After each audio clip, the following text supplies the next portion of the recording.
मैं आदित्य।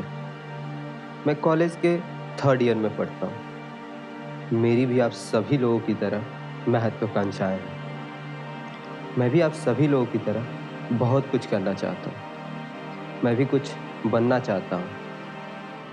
आज मैं आप सभी लोगों से अपनी जिंदगी का एक महत्वपूर्ण पहलू शेयर करने जा रही हूँ। अब आपके मन में सवाल उठ रहा हो कि मैंने रहा हूं से रही हूं क्यों कहा? क्योंकि अब मैं आद्या हूं। आदित्य से आद्या तक का सफर तब शुरू हुआ जब मैं क्लास 6 में थी। वैसे तो शरीर मेरा लड़के का ही था, पर आत्मा मेरी लड़की की। स्कूल में लोग मुझे चिढ़ाते थे, अलग अलग नामों से बुलाते थे। कोई मुझे किन्नर कहता था तो कोई हिजड़ा। मुझे बहुत बुरा लगता था। इसकी वजह से मैं मैस्कुलिन बने रहने की कोशिश करती थी, क्योंकि मैं लड़कों की तरफ ज्यादा आकर्षित होती थी।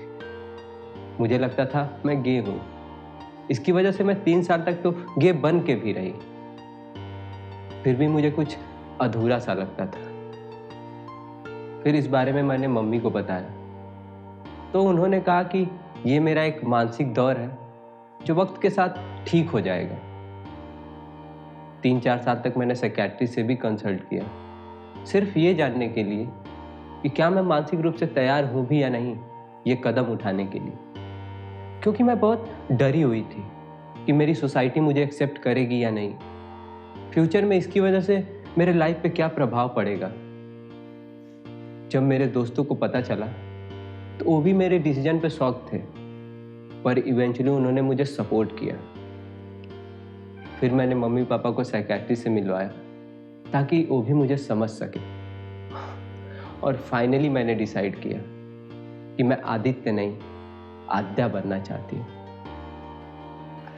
इस दौरान मैं कई सारे डॉक्टरों से मिली, जैसे endocrinologist, cosmetic surgeon and voice therapist. फिर मैंने डॉक्टर की सलाह से हार्मोनल रिप्लेसमेंट थेरेपी शुरू की। स्टार्टिंग के कुछ मंथ में मेंटल चेंजेस को अडॉप्ट करने में थोड़ी प्रॉब्लम हुई, पर धीरे धीरे सब ठीक हो गया।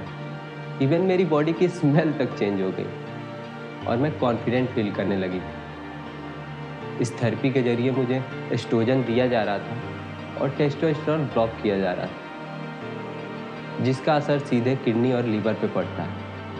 और इसी वजह से हर 2 महीने में मेरा KFT और LFT होता है और उसके अकॉर्डिंग मेरे मेडिकेशन चेंज होते रहते हैं। जब इस थेरेपी को 6 महीने हुए तो मैंने डॉक्टर के सामने माँ बनने की इच्छा रखी। तो उन्होंने मेडिकेशन रोककर मुझे अपना स्पर्म फ्रीज करने की सलाह दी, ताकि इस कन्वर्जन के बाद सरोगेसी के थ्रू मैं भी माँ बन सकूं। आज जब मैं खुद को आईने में देखती हूँ तो कंप्लीट फील करती हूँ। ऐसा लगता है मानो अपने ख्वाब को जी रही हूँ। पर ये तो मेरे मॉडल बनने के सपने की तरफ पहला ही कदम है। अभी तो बहुत कुछ करना है। जी हाँ, मैं मॉडल बनना चाहती हूँ। पता है, हम या तो सारी जिंदगी यूं ही एक अनचाहे शरीर में बंध के गुजार दें, या अपने अस्तित्व को अपनाकर जिंदगी की नई शुरुआत करें। आप सभी अपने आसपास देखिए, कितने आदित्य दिखते हैं आपको, और उनमें और आप में क्या फर्क है। और अगर फर्क दिखता भी है तो प्लीज अपने अंदर झांक के देखिए कि आपका अस्तित्व आपकी हकीकत है भी, या आप दोहरी मानसिकता के साथ दोहरी जिंदगी जी रहे हैं। आज मैं आप सभी से रिक्वेस्ट करती हूँ कि हम भी आप ही की तरह हैं, तो भेदभाव किए बिना हमें अपना ही समझिए।